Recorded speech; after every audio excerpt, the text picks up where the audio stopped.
¿Qué tal? Buenas tardes, muy buenas tardes. Bienvenidos a una emisión más de Analistas de la Noticia a través de ICN, una nueva conciencia. Gracias por compartir, gracias por darle me gusta, gracias por seguirnos. Ya, gracias por todo este año, ¿no? Que desde que salimos al aire aquí en ICN, pues han compartido con nuestros analistas. Obviamente los analistas son ustedes.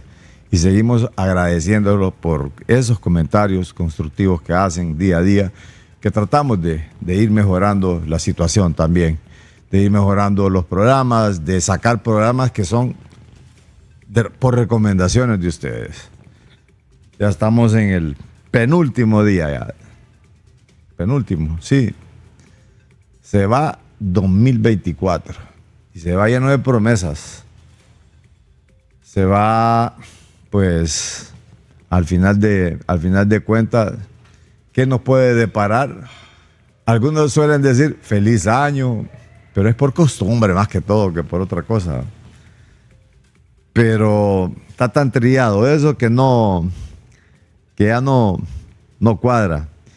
Esta tarde tenemos como invitado, ya para el cierre de año, quien también ha tenido muy buena deferencia con el programa, Analistas de la Noticia de ICN, también con los medios de comunicación. Y hemos aprendido mucho por la parte de la academia, ¿no? Principalmente. Y obviamente por el grado que ha ostentado y el conocimiento que tiene de la justicia norteamericana.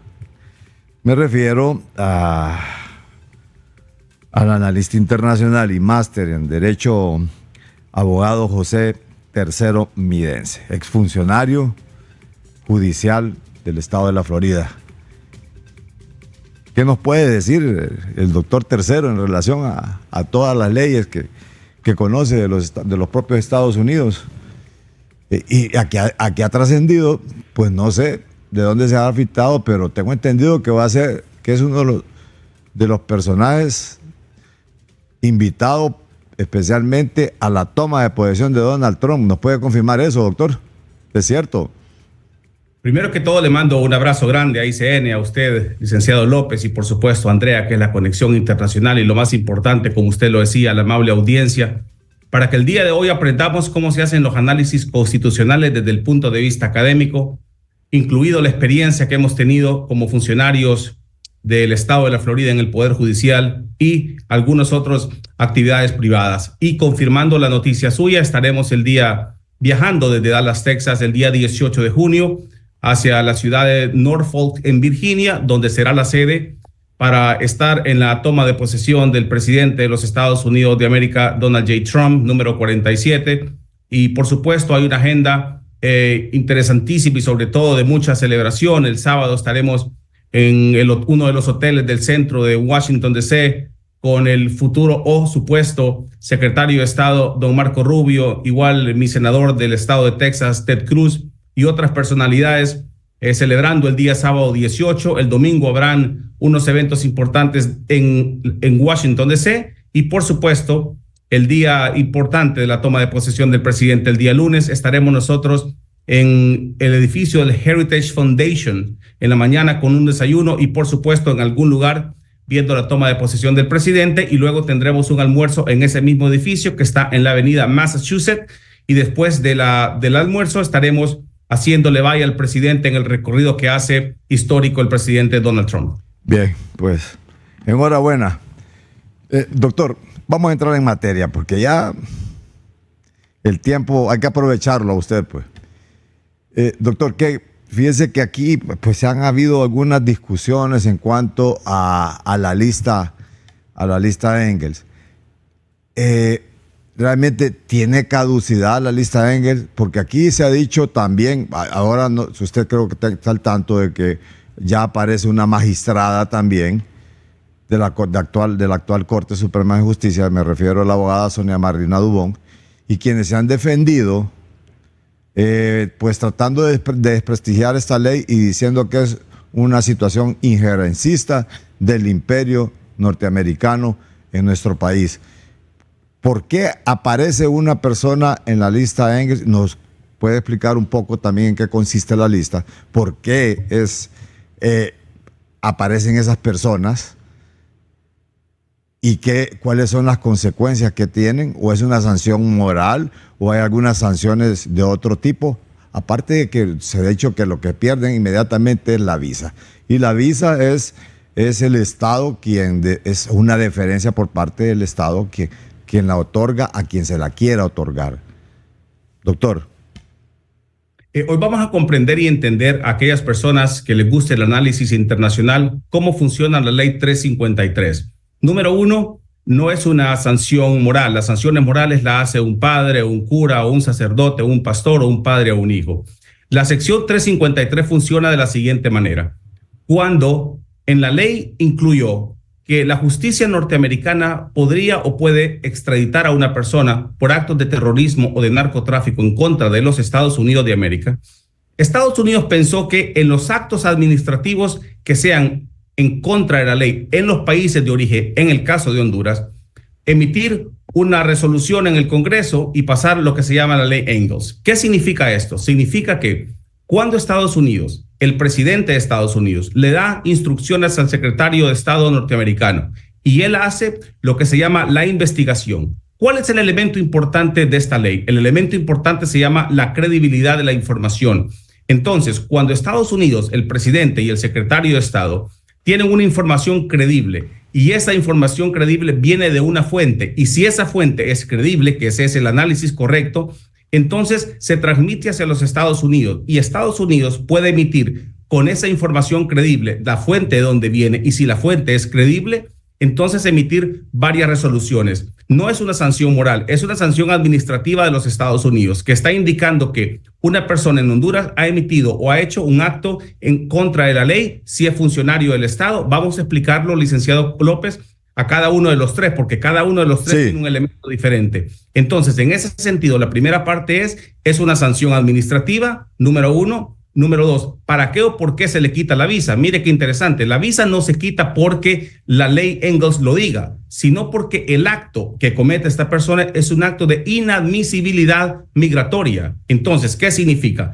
Que para Estados Unidos, una persona que ha hecho un acto en contra de la ley dentro de la democracia de su país, automáticamente es inadmisible. Y cuando existe una inadmisibilidad, entonces si la persona se encuentra en Estados Unidos, tendrá que ver un procedimiento migratorio. Si se encuentra fuera del país con una visa de turista, de visa diplomática o visa de trabajo, cualquier tipo de visa, entonces si Estados Unidos cree a través de esta ley que existió un acto de inadmisibilidad, entonces se retira la visa. Por eso puede ver usted que la explicación en Honduras es muy pobre al decir se le quita la visa.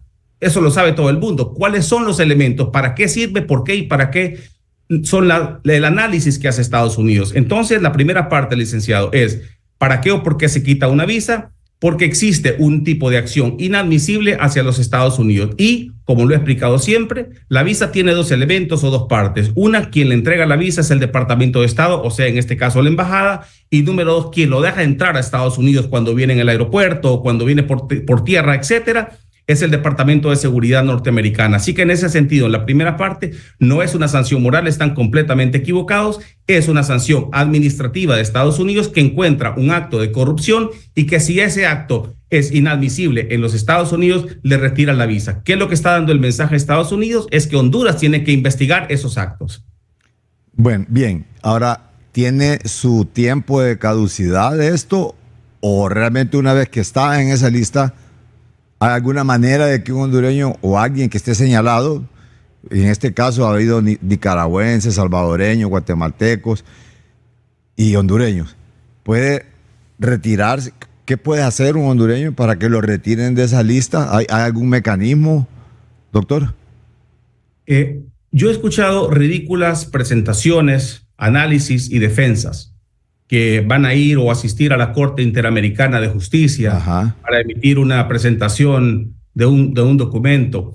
Ese formato no procede por Estados Unidos. Primero, porque es una sanción administrativa del Poder Ejecutivo. Para que vayan entendiendo, en Honduras no existe un procedimiento judicial en ninguna corte de ningún país. Y número dos, ¿para qué? Porque el sistema administrativo de Estados Unidos le está indicando que esa persona existió un acto en contra indebido de la democracia o de las leyes de Honduras. Entonces, cuando yo escucho ridículamente que van a presentar documentos a la Corte de la Haya, a la ONU, a la OEA, etcétera, etcétera, los documentos de presentación de judiciales no proceden porque ese es un acto administrativo de los Estados Unidos de América. Esa es la primera parte. Número 2, que existen violaciones a los derechos humanos, que existen violaciones a los derechos individuales y que existen violaciones a la libertad de expresión o a los nombres de las personas.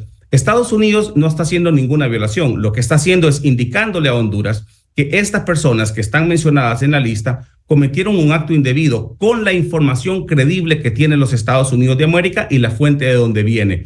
Por lo tanto, no procede ningún acto judicial en ninguna de las cortes, ni siquiera en Estados Unidos, mucho menos en Europa. Sí puedo decir algo, licenciado López, que me lo voy a reservar porque es un tema de mucho dinero.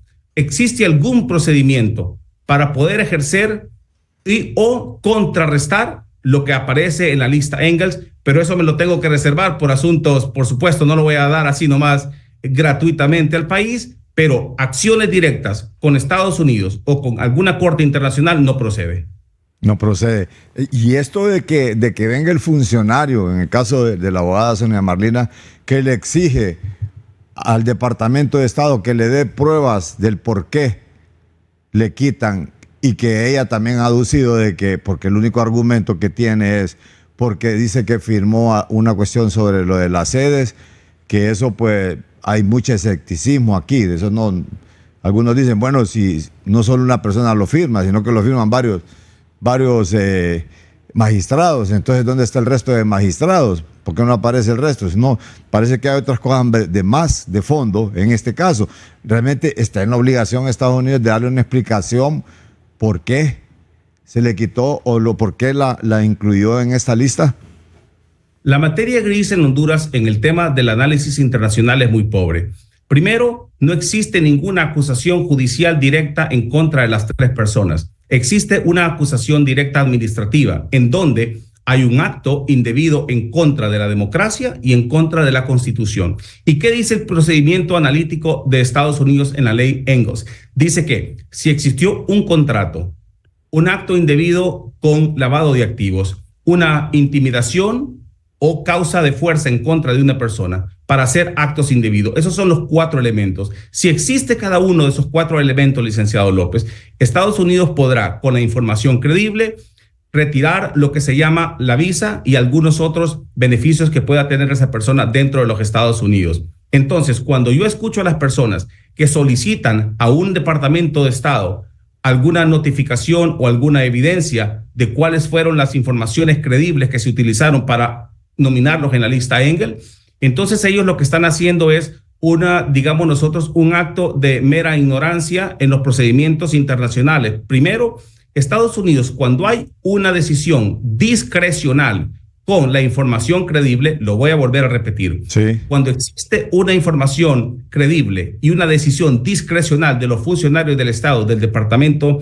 de Estado de Estados Unidos, no existe ni debe existir compartir esas evidencias del por qué y para qué a una persona se le ha nombrado non grata en Estados Unidos o se le ha nombrado como corrupto o corrupta internacional. En ese sentido, Estados Unidos, a través del Departamento de Estado, no está obligado, no existe ninguna ley, ningún procedimiento administrativo, porque, lo vuelvo a repetir, no hay en Estados Unidos por ahora ninguna ejecución judicial, o sea, que no existe ninguna notificación de que va a haber una demanda en contra de esta persona. Ahora, que más adelante lo podemos hablar, si Estados Unidos cree que existió un intercambio de bienes y servicios en contra de Estados Unidos y hubo una conspiración en el acto, entonces esos son otros temas donde Estados Unidos sí podrá emitir una acción judicial. En este caso, Estados Unidos no está obligado, no existe ningún procedimiento y, sobre todo, recomiendo, si existe un poco de materia gris a Honduras, que tengan mejor una asesoría internacional o que tengan prudencia al momento de referirse, porque no existe que Estados Unidos, esa palabra hondureña que les gusta mucho exigir, ¿a quién le van a exigir? Han hablado de esa palabra durante miles de tiempo y el país cada día más pobre.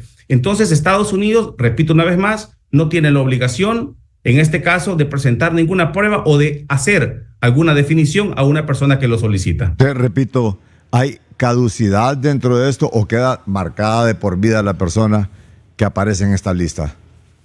Cuando la persona está mencionada, por ejemplo, Sí. en la lista ENCAS, la persona permanece hasta cuando exista una resolución del Departamento de Estado diferente. Por lo tanto, la revocación, retiro o no otorgar una visa a una persona siempre dependerá del Departamento de Estado y esa podrá ser discrecional de cada uno de los funcionarios. Por ahora, en este momento, las personas que están mencionadas tienen esos actos y esas acciones que el Estado lo ha mencionado y que pueden haber repercusiones también judiciales si existe lo que le digo yo, el intercambio de bienes y servicios, y si esos intercambios de bienes y servicios tocaron, número uno, lo que se llama el famoso wire transfer, o sea, la transferencia de bienes, entonces sí podrá haber una extradición más adelante. ¿Y se puede repetir la persona? ¿Puede aparecer nuevamente en esa lista con otro tipo de situaciones, doctor? Recuerde que el Departamento de Estado, cuando hace ese tipo de análisis en el tema de la antidemocracia y de los procedimientos ilegales en contra de su propio país, Estados Unidos hace una sola resolución. Ahora, dependiendo si hay una variante, por ejemplo, en otro acto que supuestamente ya no debe de existir porque una persona con este tipo de menciones internacionales tiene que, no sé cómo en Honduras lo manejan, retirarse de las funciones públicas, entonces Estados Unidos hasta ahí llega su procedimiento. Sin embargo, si continúan las funciones públicas en lo que se llama esa jurisprudencia administrativa, que ya lo voy a explicar con el tercer caso, si me permite. Sí, claro. Entonces, Estados Unidos dice que si esa persona no se retira, entonces podrán haber otros elementos que, si continúan las funciones, para Estados Unidos esos actos de corrupción van a continuar y podrá elevarse a otra instancia. Y aquí hay otra interrogante, es decir, ¿esto solo afecta directamente a la persona que ha sido incluida o también hay colaterales que pueden ser afectados, familiares de esta persona? Mire qué interesante, lo vamos a extender un poco más de los familiares. Sí. En Honduras existe lo que se llama la elección de segundo grado, como le quieran llamar en Honduras, que el Congreso los elige a los magistrados. Entonces, Estados Unidos también podrá emitir una investigación sobre aquellas personas que utilizaron su obligación o su beneficio de votar a favor o en contra de la aceptación de una persona como magistrado y podrá decir de dónde viene esa nominación de esa persona. Porque si Estados Unidos está en este momento diciendo que una funcionaria judicial de Honduras ha cometido acciones indebidas, que Estados Unidos tiene una información creíble. Y número dos, esa persona pasó por un procedimiento de segundo grado en el país. Entonces, ¿quiénes fueron las personas que autorizaron eso? ¿Quiénes fueron los votantes de esas personas? ¿Y quiénes fueron los que promovieron de pronto esa nominación de un magistrado de la Corte Suprema? Entonces, en ese sentido, no solamente a los familiares, si Estados Unidos considera tres cosas. Número uno, la intencionalidad. Número dos, la negligencia. Y número tres, el deseo de confirmar y de hacer o de actuar maliciosamente. Si algún familiar conoció, número uno, actuó, número dos, e intencionalmente hizo algo favorable para que esa persona estuviese ahí o con conocimiento no quiso expresarlo, entonces los familiares también pueden tener sus repercusiones si el Departamento de Estado lo considera así. Le comento porque incluso aparece una persona que se dedica a la empresa privada, que es una abogada que hace asuntos puramente privados, pero que también es el esposo de un alto funcionario del actual gobierno. Entonces, le preguntaba por los nexos familiares que de repente, si Estados Unidos logra detectar esa conexión que dice usted, en haber cometido ese tipo de delitos, pues también ahí es donde abarca a parte de los familiares. Así lo entendí bien, ¿cierto?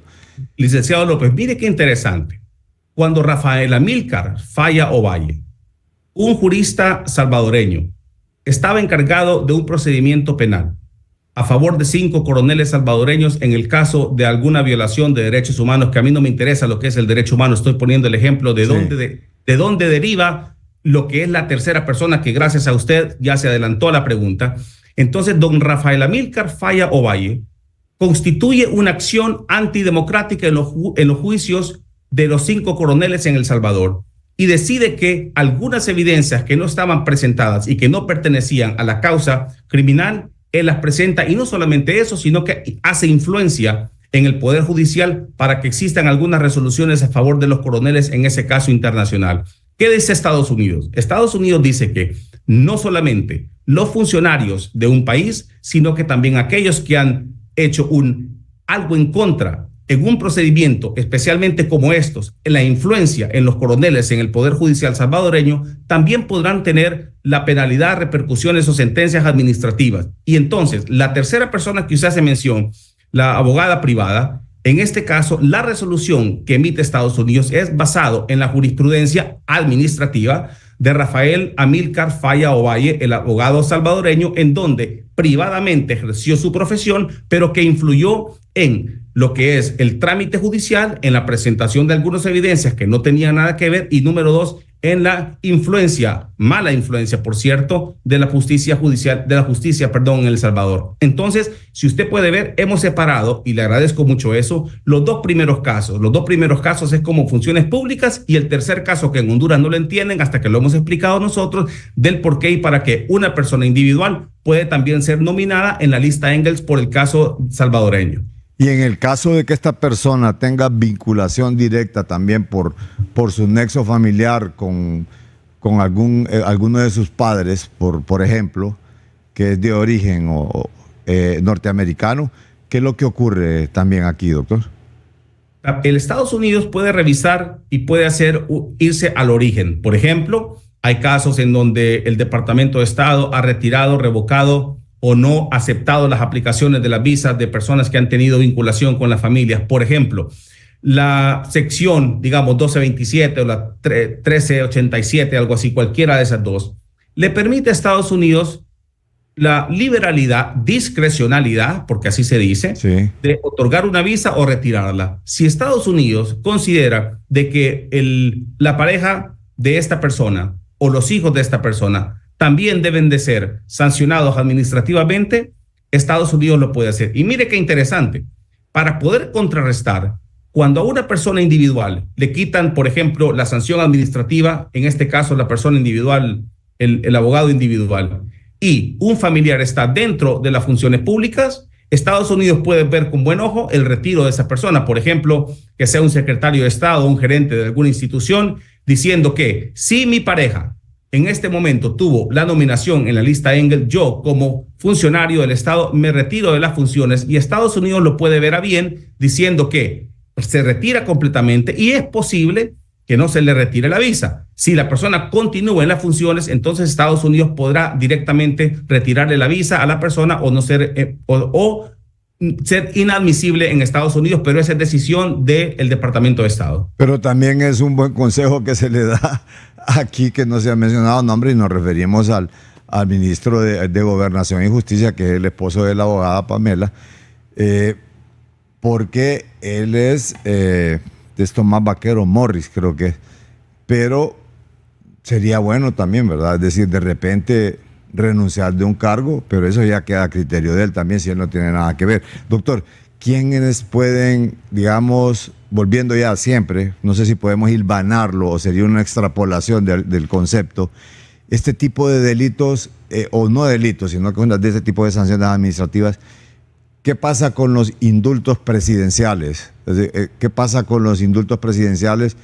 Ese tipo de perdón, ¿en qué consiste, para separarlo un poco de la conceptualización de una lista de Engels o de una Magnitsky? Estamos hablando del perdón de Estados Unidos, ¿cierto? Del perdón de Estados Unidos a delitos federales para el caso. Bien, número uno, cuando Alexander Hamilton, en la fundación de los Estados Unidos de América, en la primera reunión, los padres de la patria, Alexander Hamilton incorpora en el artículo 2 de la Constitución de Estados Unidos, que son los privilegios, beneficios y potestades plenarias que tiene un presidente de Estados Unidos, incorpora la figura del rey de Inglaterra y dice que el presidente de los Estados Unidos, quien sea o ejerza las funciones, en el primer caso, por ejemplo, fue George Washington, perdón.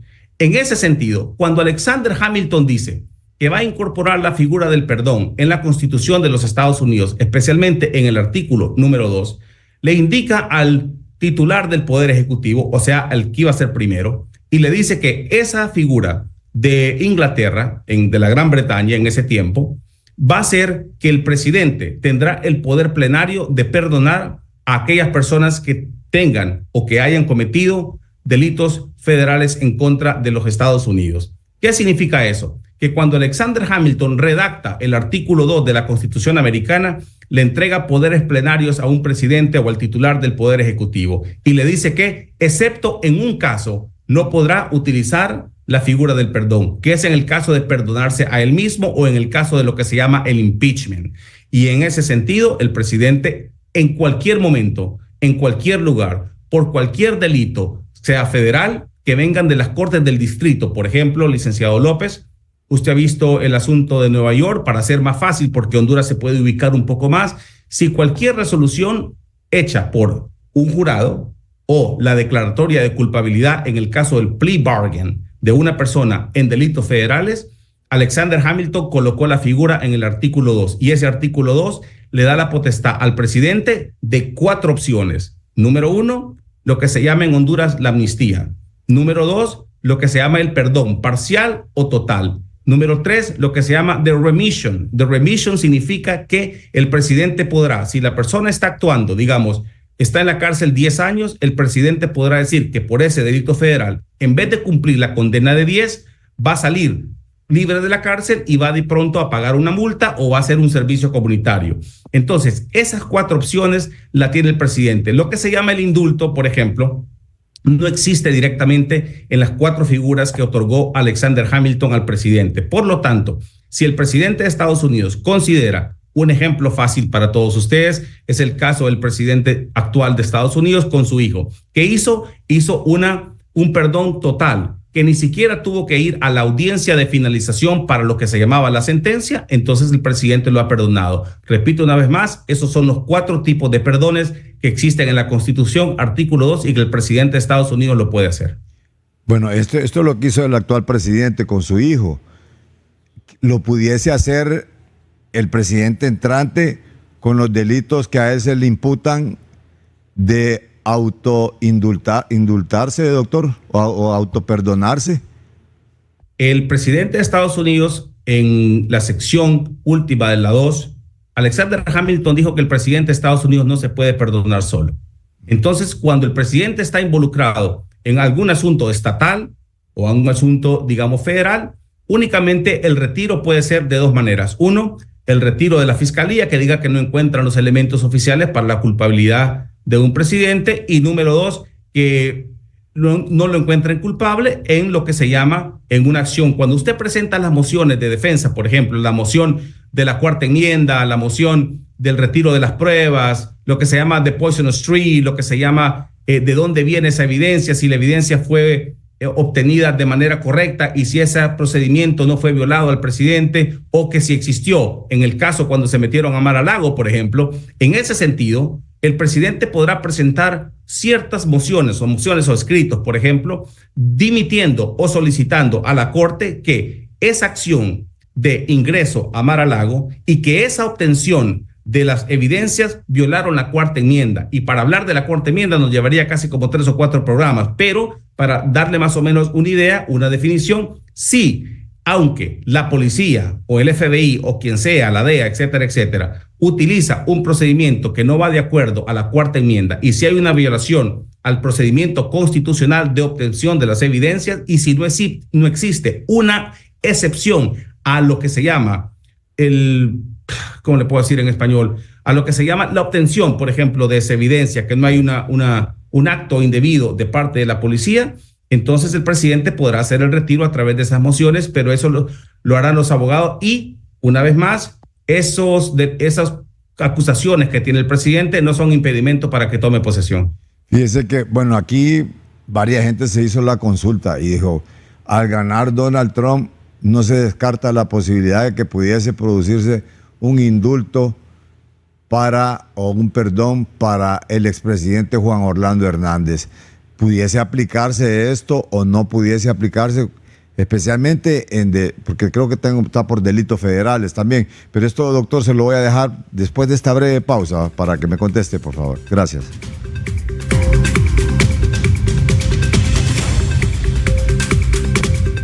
Bien, continuamos el diálogo esta tarde con el doctor Tercero Midense. Doctor, le quedó alguna interrogante en el tintero que no es mía, es de la inquietud de mucha gente que se ha hecho la misma, y que usted, conocedor de las leyes norteamericanas, nos pudiera dar alguna respuesta, si ha habido antecedentes de este tipo, si realmente se pudiese ser objeto de aplicar este indulto o no. ¿Qué nos puede decir en relación a esto, doctor? Más o menos la vamos a desarrollar constitucionalmente. Sí. Repito una vez más, el artículo número 2 de la Constitución americana le permite al titular del Poder Ejecutivo, el día de la toma de posesión, o sea, digamos el 20 de enero, que revisar los expedientes que el presidente considere que, uno, deben de ser investigados por la Oficina del Perdón, porque el presidente de Estados Unidos tiene una oficina en la Casa Blanca y en el Departamento de Justicia, que es la Oficina del Perdón. Y una vez que la Oficina del Perdón presenta un expediente de alguna persona que ha sido encontrada culpable en los Estados Unidos de algún acto en contra de las leyes federales, porque nosotros no decimos acá que cometió el delito, decimos acá se encontró culpable o inocente.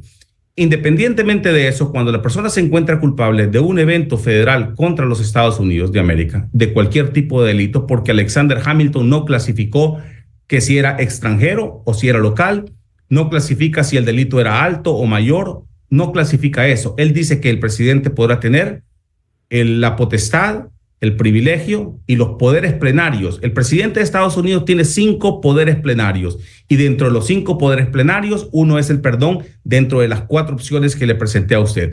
Por lo tanto, si el presidente actual o el presidente siguiente o cualquier presidente considera que una persona se encuentra detenida en Estados Unidos por haberse encontrado culpable en una corte federal americana, el presidente podrá, número 1, revisar el expediente, número 2, obtener la asesoría de la Oficina del Perdón, pero la asesoría de la Oficina del Perdón no tiene ninguna influencia sobre el presidente, porque, lo repito una vez más, hondureños, el poder del presidente es plenario, es uno de los grandes poderes del presidente, y ni el Congreso, ni el Senado, ni la Corte Suprema de Justicia, ninguno de esos 2 poderes que a la gente de Honduras le gusta inventar, sí, y a analistas les gusta decir un montón de cosas que no saben, ni el presidente de la Corte Suprema, o sea, en el caso de John Roberts, ni el Senado ni el Congreso tienen influencia sobre el presidente. Y si el presidente considera, en la pregunta que hace usted directa, de la persona que usted menciona, y él revisa el expediente y decide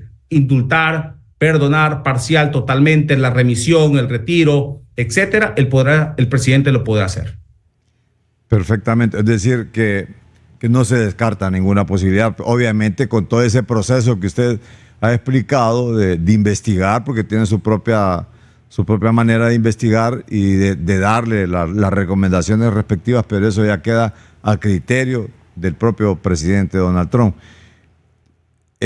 ¿Ha habido antecedentes, doctor, en estos casos? Bueno, hubo uno, pero no sé si ha habido antecedentes que el presidente haya indultado a personajes que han cometido este tipo de delitos o otro tipo de delitos, como dice usted, no especifica, en esto de la Constitución no especifica el tipo de delito, sino que sencillamente se le ofrece, o como dice usted, aquí se declara culpable o no culpable.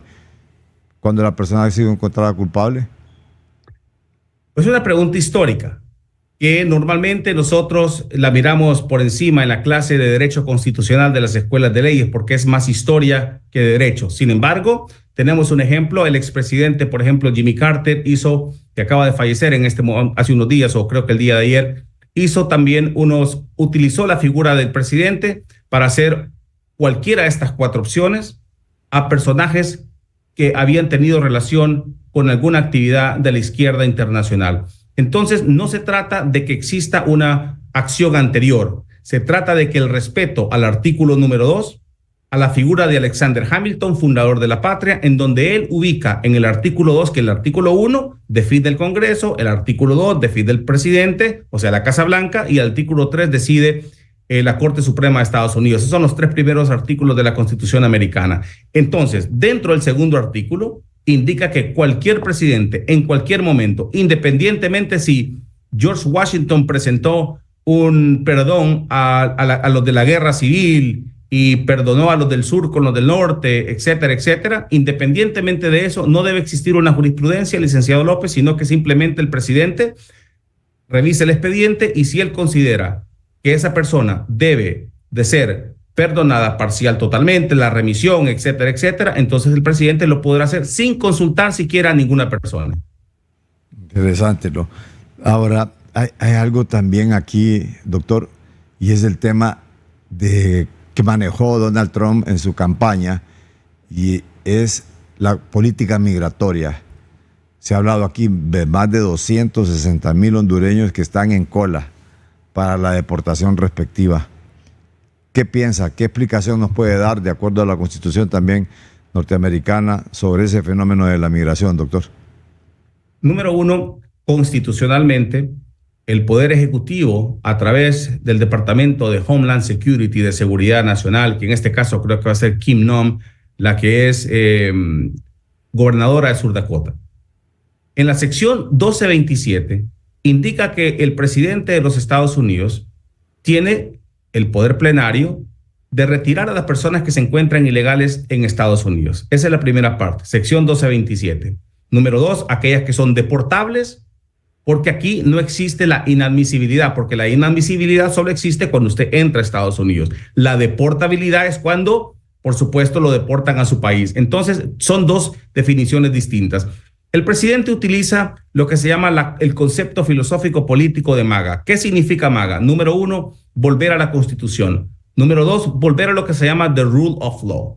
Número tres, lo que se llama en el famoso caso de Madison versus, no me acuerdo el otro nombre, pero era el caso de Madison, es el caso de lo que se llamó y lo que se incluye de judicial review. ¿Qué significa el judicial review? Significa que la Corte Suprema de Justicia no podrá ordenarle al Poder Ejecutivo alguna acción que ellos emitan a favor que tenga y que no tenga injerencia judicial en Estados Unidos. Lo voy a volver a repetir. El judicial review es una terminología que se utilizó en el caso de Madison. Y en ese caso, por ejemplo, indica que el Poder Judicial, o sea, la Corte Suprema norteamericana, no le puede decir al presidente qué es lo que tiene que hacer si ese concepto no tiene lo que se llama una cuestión jurídica. Entonces, el presidente en este caso utiliza el poder de la sección 1227 para poder enviar a todas aquellas personas que se encuentran ilegales en Estados Unidos. Eso es la filosofía MAGA, el respeto a la ley, el respeto a la revisión judicial, el respeto a la Constitución, a los valores patrios, a lo que le dijo los votantes en Estados Unidos, que le dijo al presidente que uno de los temas importantes era el tema migratorio, que aquellas personas que son bienvenidas a Estados Unidos con su visa, con su tarjeta de residencia o que son naturalizados, el presidente les da completamente la bienvenida. Sin embargo, si las personas son ilegales y se encuentran acá ilegalmente, entonces tendrán que salir si el presidente así lo considera. ¿Y qué sucede con algunos estados que se rehúsan a aplicar esa cacería en contra de migrantes ilegales, doctor? Cuando hablamos de, qué bueno que trae esa definición de cacería. En Estados Unidos existe lo que se llama una figura, el profiling. ¿Qué significa el profiling? El profiling significa que usted ha visto, licenciado López, que a la gente, a los latinoamericanos les gusta ir al estadio. En vez de ir a una biblioteca o una escuela, les gusta ir a un partido de fútbol en Estados Unidos. Así es. Entonces puede existir que en ese partido de fútbol, en esos estadios grandes, aquí en Los Ángeles, en Nueva York, etcétera, existen muchas personas que no tienen documentos y que están ilegales. ¿Cuándo ha visto usted que ha existido una, entre comillas, a mí no me gusta esa palabra, al hondureño le gusta la palabra, los que venden emociones y venden ilusiones de organizaciones migratorias utilizan redada? Sí. ¿Cuándo ha visto usted o alguien de Honduras que una patrulla fronteriza o de migración llegue directamente a un estadio y al salir del partido estén afuera solicitando documentos? Eso se llama profiling. Por lo tanto, en la definición que hace usted, que me interesa que la haga, porque hay mucha gente que lo hace, eso no existe en Estados Unidos de cacería. Lo que existe es una solicitud de documentos a cualquier persona que ellos consideran que está incorrectamente en Estados Unidos. Por lo tanto, el presidente, sí, el día de hoy lo hablaba el presidente, nosotros lo hablábamos hace unas semanas atrás con algunos miembros del Congreso de Estados Unidos. sobre el tema de la migración, y el presidente quiere apoyar a los migrantes, pero los quiere apoyar a los que están legales o hacer una reforma migratoria o conversar con los países como por ejemplo Honduras, que deben de ser ellos los inteligentes, no Estados Unidos. Aquí le están echando la culpa a Estados Unidos de que va a deportar a la gente. Es al revés. Estados Unidos le está diciendo a Honduras que ha mandado a muchas personas acá por la incompetencia, la ingobernabilidad, los actos indebidos y sobre todo los políticos hondureños que han tenido el bienestar ellos y sus familiares de estar trabajando, pero que han mandado a mucha gente a Estados Unidos. Por lo tanto, el presidente sí va a ejercer en esas ciudades que usted decía, en las ciudades santuarios. Recuerde usted que la ley es federal, no es estatal, no es municipal, no es local. ¿Y qué significa eso? Que cuando la ley federal, en el concepto constitucional que se llama The Supremacy Clause, así se llama, The Supremacy Clause, el Congreso de Estados Unidos dice que esa figura de Supremacy Clause, si la ley federal se antepone a cualquier ley local, estatal o, en el caso de las ciudades santuarios, tendrá que colaborar. Y si no colaboran, habrán acciones fiscales en contra de esas ciudades, pero siempre un oficial de migración podrá arrestar a una persona que se encuentre ilegal, independientemente que la ciudad sea o no santuario.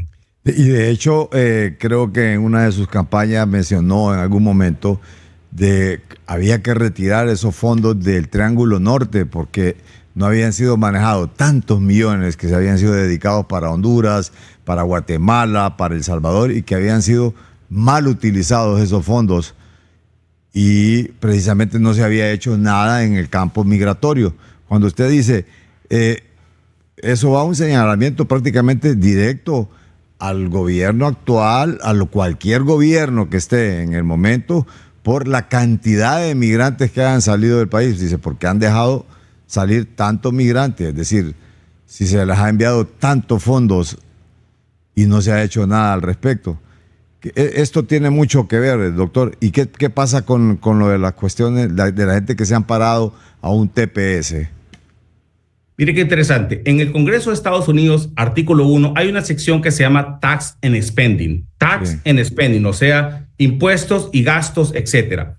Cuando el Congreso de Estados Unidos aprueba el presupuesto, indica que el presupuesto, que si digamos de pronto va al Departamento del Tesoro a hacer nuevos monumentos en Estados Unidos, digamos alguna estatua o algún monumento nacional. ¿Por qué estoy explicando esto? Porque cuando el Congreso, a través de lo que se llama The Tax and Spending Clause, que lo hace el Congreso americano, le indica al presidente que este tipo de presupuesto va dirigido específicamente a un evento definido. En el caso, cuando el presidente utiliza los fondos que le da el Congreso para operar la Casa Blanca, por ejemplo, o sea, la oficina del presupuesto de la Casa Blanca, entonces el presidente podría utilizar esos recursos para, uno, beneficios internacionales o beneficios domésticos, de acuerdo a lo que el presidente considera, pero no podrá tocar otros fondos de otras instituciones porque el Congreso no le ha permitido hacer esa acción. Eso viene de una resolución del Congreso de Estados Unidos, que es tema constitucional. Pero en el caso de lo que se ha dado a Honduras, por ejemplo, mucho dinero, mucha plata que se le ha dado al Triángulo Norte, etcétera, y que no se ha podido utilizar en beneficio de todas las personas, no en beneficio. En Honduras les gusta una palabra, pueblo. Yo no sé quién será el pueblo, si seré yo, será usted, no sé quién es el pueblo. Es que se ha secuestrado a palabra, doctor. Se ha secuestrado por los políticos. Sí. Totalmente de acuerdo. Yo no entiendo esa definición en Honduras que les gusta utilizar desde hace 400 años.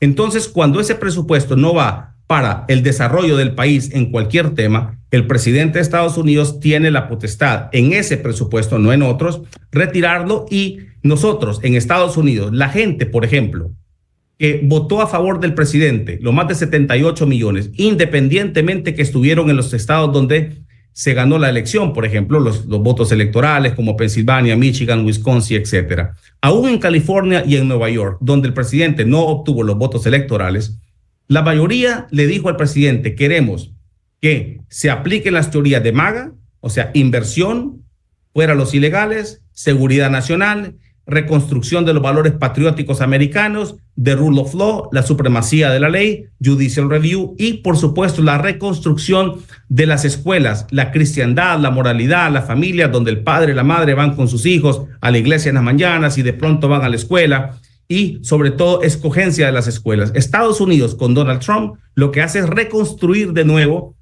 a partir de enero 20 las instituciones norteamericanas, o sea que Estados Unidos vuelve a lo que es verdaderamente los valores constitucionales del país. ¿Quién tiene, licenciado López, que volver a sus propios lugares? Los países del Triángulo Norte, especialmente Honduras, deben de tener eventos importantes, gente de extremada categoría en lo que es la nominación, por ejemplo, de los candidatos a presidencia, candidatos a diputados. Debe de existir una extremada, no conciencia, tampoco debe existir un amor. ¿Ha visto usted que Honduras dice hay que querer al país? Mire, usted no tiene que querer al país. Lo que tiene que hacer es un tipo eficiente, eficaz, gerencial y sobre todo moral, ético y profesional para poder desempeñar las funciones.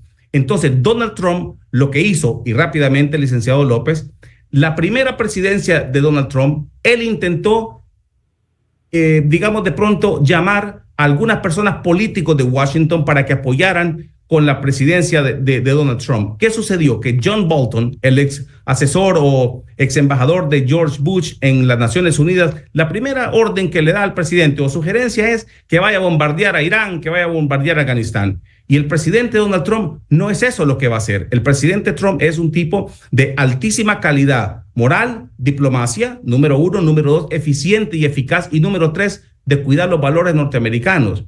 Por lo tanto, quien debe de actuar directamente son los gobiernos de Honduras, en este caso, de ellos comportarse con otra categoría, con otro nivel, escoger gente decente que vaya en las planillas, que vayan personas, candidatos presidenciales con altísimo profesionalismo, nivel, capacidad, que respete verdaderamente. Porque acuérdese usted, Lic, antes de darle la palabra, porque sé que estamos terminando, respetar y querer a Honduras no ir a un partido de fútbol, no es levantar una bandera, no es poner música en Miami, no es poner música en España. Eso no es querer a Honduras.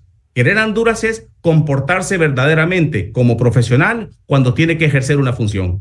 Y buen ciudadano, nada más, o sea, con el hecho de ser un buen, y que no sea corrupto, pues con eso creo que ya con eso se quiere el país y con eso se demuestra que se quiere al país. Pero no, también han secuestrado, hay que querer al país. Yo también ya tenía ganas de sonreírme por eso, porque eso es bien, está trillado, ¿no? Los políticos lo utilizan mucho.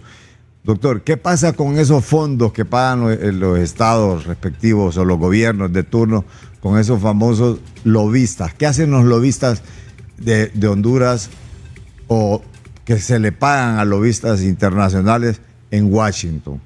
Porque aquí tengo entendido que se le paga también a un ex embajador que a Hugo Loren, se le paga no sé cuánto dinero se le paga, pero ¿qué hacen los lobistas frente a una situación de migrantes, frente a una situación de una relación con un presidente hacia Honduras?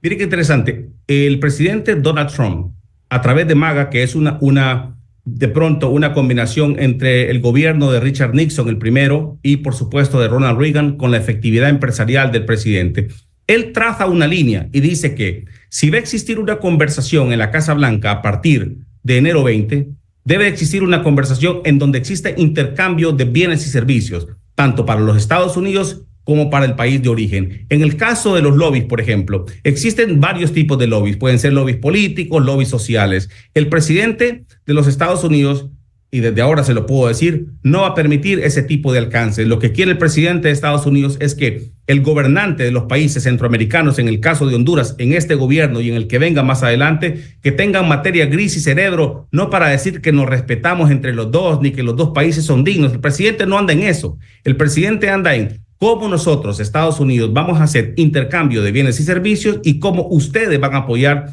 a los inmigrantes que se encuentran acá en Estados Unidos, que van a ser deportados a Honduras, y que cómo se va digamos, de pronto a recibir esas personas. Recuerde una vez más, el presidente Donald Trump no utiliza ese tipo de lobbies diplomáticos en Washington si son lobbies políticos o sociales. Él lo que hace es decirle a las Naciones Unidas, a la OTAN, a Europa y a Asia y a Centroamérica específicamente, que si quieren conversar eficientemente, eficazmente, deben de desarrollar un poquito la materia gris en Centroamérica, especialmente en Honduras, para poder definir cuál es el plan de bienes y servicios con el presidente. Y sobre todo, totalmente eliminar ese mecanismo de respeto a los derechos humanos, de respeto a los derechos individuales.